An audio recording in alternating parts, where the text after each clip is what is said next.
कितना सुंदर कहा है। सोमवार का व्रत है, पशुपतिनाथ का व्रत है, 16 सोमवार का व्रत है, संकट सोमवार का व्रत है, प्रदोष का व्रत है, शिवरात्रि का व्रत है। उस दिन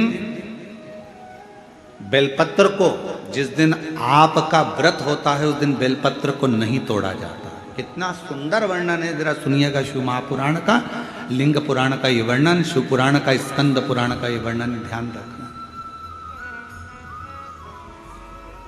जिस दिन आपका सोमवार का व्रत है उस दिन बेलपत्र नहीं तोड़ा जाता। जिस दिन आपका पशुपतिनाथ का व्रत है उस दिन आप बेलपत्र नहीं तोड़ोगे वृक्ष से। जिस दिन आपका प्रदोष का व्रत है उस दिन बेलपत्र नहीं तोड़ोगे। जिस दिन आपका 16 सोमवार का व्रत है उस दिन बेलपत्र नहीं तोड़ोगे। जिस दिन संकट सोमवार का व्रत है, शिवरात्रि का व्रत है, जिस दिन आप शंकर भगवान का तीज का व्रत, छठ का व्रत, भगवान शंकर का कोई भी व्रत अगर आप धारण करते हैं तो उस दिन बेलपत्र को व्रत करने वाले व्यक्ति को नहीं तोड़ना चाहिए।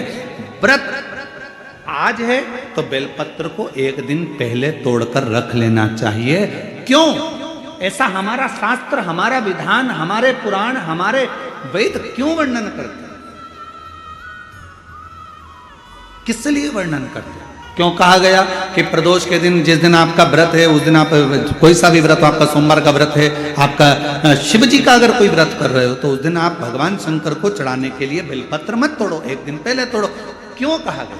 हमारे शास्त्र क्यों कहते हैं कि पशुपतिनाथ का व्रत कर रहे हो तो बेलपत्र को एक दिन पहले तोड़ना, सोमवार का व्रत कर रहे हो तो बेलपत्र को एक दिन पहले तोड़ना, प्रदोष का व्रत कर रहे हो तो एक दिन पहले व्रत को, बेलपत्र को तोड़ना।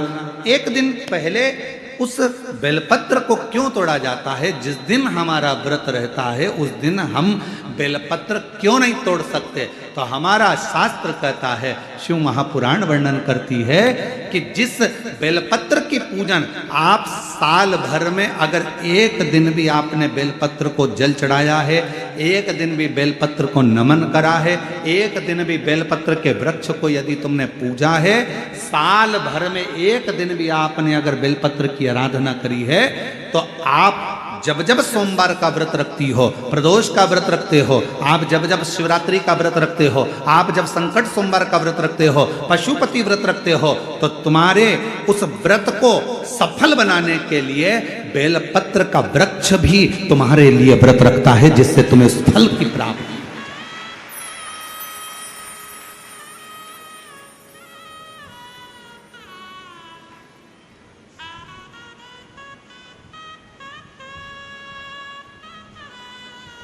कथा सुनने आ रहे हो?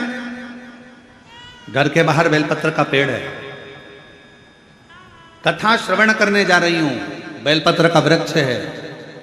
नहीं, आपको अगर कथा सुनने जा रहे हो तो बेलपत्र अगर चढ़ाना है तो एक दिन पहले आप बेलपत्र को उतारो। कथा सुनने के लिए जा रही हूं और बेलपत्र रास्ते में से तोड़ लिया, कथा में जाकर बैठ गई, बेलपत्र शिव पुराण को समर्पित कर दिया या कथा में समर्पित कर दिया, या विचार करा कि मेरा बेलपत्र व्यासपीठ तक जाएगा, झोली में डाल दिया।